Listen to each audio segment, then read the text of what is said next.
Kidney দিয়াৰ কাৰণে বহুত ভাল হৈছে, বহুত উপকাৰ হৈছে আপোনাৰ। যিখিনি পইচা দিলে মই ল'ৰা ছোৱালী দুটাকে কিছু বস্তু আনি দিব পাৰিম।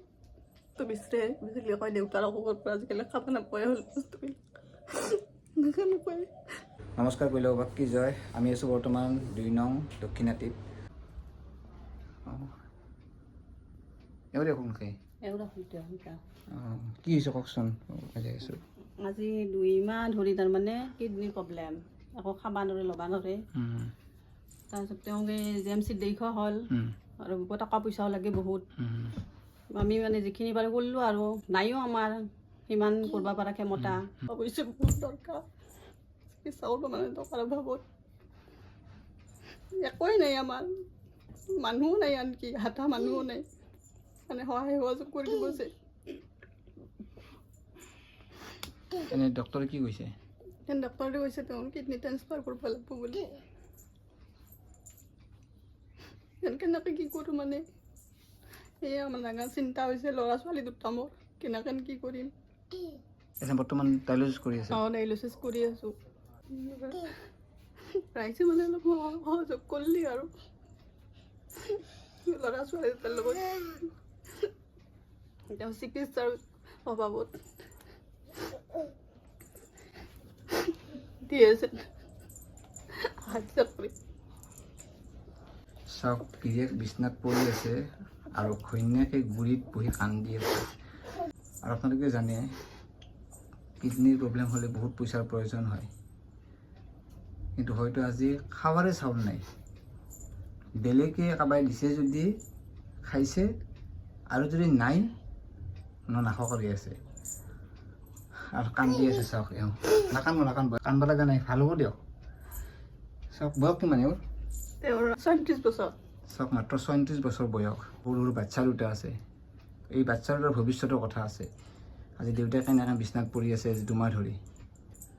খাব লওঁ কি কৰি আছে, কেনেকৈ কি কৰি আছে? খাবলৈ এসাঁজ খাইছোঁ, এসাঁজ খোৱা নাই আৰু কোনোবাই দিলাক খালোঁ, নেদিলি নাই আৰু এনেকৈ চলি আছোঁ দিয়ক। আৰু বয়স কিমান বাবুৰ? 1 বছৰ বয়স। মাত্ৰ 1 বছৰ। চাওক, এই ল'ৰাটোৰ বয়স মাত্ৰ 1 বছৰ আৰু ছোৱালীটো টিউশ্যনত গৈছে। তাইৰ বয়স কিমান? 9 বছৰ বয়স। তাই 9 বছৰ বয়স। চাওক, ছোৱালীটো টিউশ্যনত গৈছে, হয়তো টিউশ্যনৰ পইচাও দিব পৰা নাই। আজি 3-4 বাৰ দিব পৰা নাই। চাওক, ছোৱালীটোৱে টিউশ্যনত যাই আছে, কিন্তু ছোৱালীটোক টিউশ্যনৰ পইচা দিব পৰা নাই। দিব কেনেকৈ? ঘৰত চাউল দালি কিনিবাই পইচা নাই। আৰু দেখাই পাইছে তেওঁ অসুস্থ হৈ আজি 2 মাহ ধৰি বিচনাত পৰি আছে। মই হাত জোৰ কৰি কৈছোঁ, বৰপেটা বাকী ৰাইজ, অসমবাসী ৰাইজ, যদি ল'ৰা ছোৱালী দুটা চাই সহযোগ কৰে আপোনালোকে, সেইখিনি মই বিচাৰিছোঁ। মাকে এই 1 বছৰীয়া ল'ৰাটোৰ কলাত লৈ আপোনালোকক অনুৰোধ কৰিছে, যাই যেনেকৈ পাৰে সহায় কৰক। 1 টকা, 2 টকা, 10 টকা, 20 টকা, যাই যেনেকৈ পাৰে সহায় কৰক। চাওক, এই পৰিয়ালটোৰ মুৰব্বী মানুহজনে আজি বিচনাত 2 মাহ ধৰি ইনকাম কৰিব পৰা নাই। কি খাইছে কি নাখাইছে কোনো হিচাপ নাই। কাৰোবাই যদি ওচৰ চুবুৰীয়াই দিছে, 2 এসাঁজ খাইছে, নহ'লে লঘনি আছে। আমাৰ মন কি কৰে কয় কোৱাচোন? খোৱা বস্তু বিচাৰে, বেছিকৈ কয় দেউতাৰ অসুখৰ পৰা আজিকালি খাব নাপায় হ'ল বস্তুবিলাক নাপায়। মই আৰু দেউতাই ভাল পালে খাব দে, চাওক কি ভাল হ'লে কৈছে। কামত গেলি। চাওক কি কৈছে, তাহোঁতো নাজানে দেউতাকৰ অসুখ, কি জানে? এই সৰু বাচ্চাটো আৰু ডাঙৰ ছোৱালীটো কয় দেউতাৰ অসুখৰ পৰা আজি আমি একো খাবাই নাপাইছোঁ, আমি ভাল বস্তু খাবাই নাপাইছোঁ।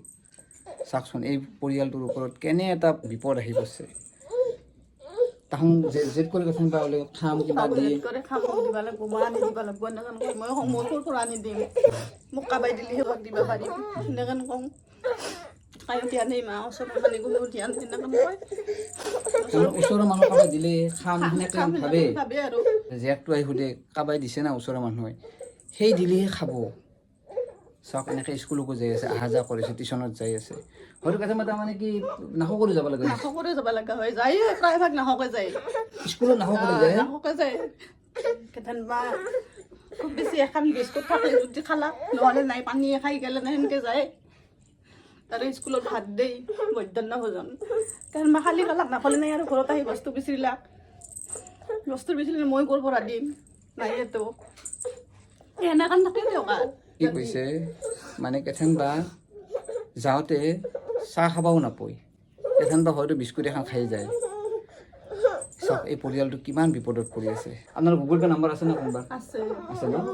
আচ্ছা, মই গুগল পে' নাম্বাৰটো এওঁ দি দিম, আপোনালোকে যাই যেনেকৈ পাৰে সহায় কৰিব দিয়ক। চাওক এই সৰু বাচ্ছাটো 1 বছৰ আৰু যিটো ছোৱালী টিউশ্যন কৰিব গৈছে তাইৰ 9 বছৰ। চাওক কিমান এইখিনি সময়ত খাবৰ ইচ্ছা। আমাৰ বাচ্চাক আমি কি খুৱাই আছোঁ, অমুক যা লাগে তমুক লাগে যি অৰ্ডাৰ দিয়ে আমি বাচ্চাক আনি খুৱাই আছোঁ। কিন্তু চাওক এই সৰু বাচ্ছা এটা আছে আৰু সেই সৰু ছোৱালী আৰু বাচ্ছাটোৱে বেলেগে দিব সেই চিন্তা কৰি থাকে, বেলেগে দিব দিলি খাব পাব। মায়েকো সোধে আজি কোনো একো কাকো দিয়া নাই, মাকে কি ক'ব? মাকৰ মুখত ভাষাই নাই। তো চাওক মাকে আজি অনুৰোধ কৰিছে বৰপেটাবাসী ৰাইজ লগতে অসমবাসী ৰাইজক আপোনালোকে যাই যেনেকৈ পাৰে দিয়ক আৰু অলপ সহায় কৰক। শিল্পাশ্ৰী দাস, তেওঁৰ জন্মদিন আছিল আৰু তেওঁৰ গিৰিয়েক দীপজ্যোতি দাসে 2000 টকা মোক দিছিল আজি কিছুদিন আগতে। মই এই 2000 টকাটো এওক দি দিছোঁ।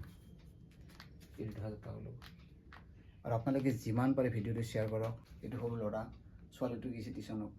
আহান দুটাক চাই আপোনালোকে যিমান পাৰে ভিডিঅ'টো শ্বেয়াৰ কৰক আৰু যাই যেনেকৈ পাৰে অলপ পইচা দিয়ক যাতে তেওঁ চিকিৎসাখিনি ভালকৈ কৰিব পাৰে। আপুনি দিয়াৰ কাৰণে বহুত ভাল হৈছে, বহুত উপকাৰ হৈছে আপোনাৰ। যিখিনি পইচা দিলে মই ল'ৰা ছোৱালী দুটাকে কিছু বস্তু আনি দিব পাৰিম। অসমবাসী ৰাইজে বৰপেটা ৰাখি পাৰিলে মোৰ ল'ৰা ছোৱালী দুটাক চাই সহায় কৰিব। নমস্কাৰ বৰপেটা ৰাইজ।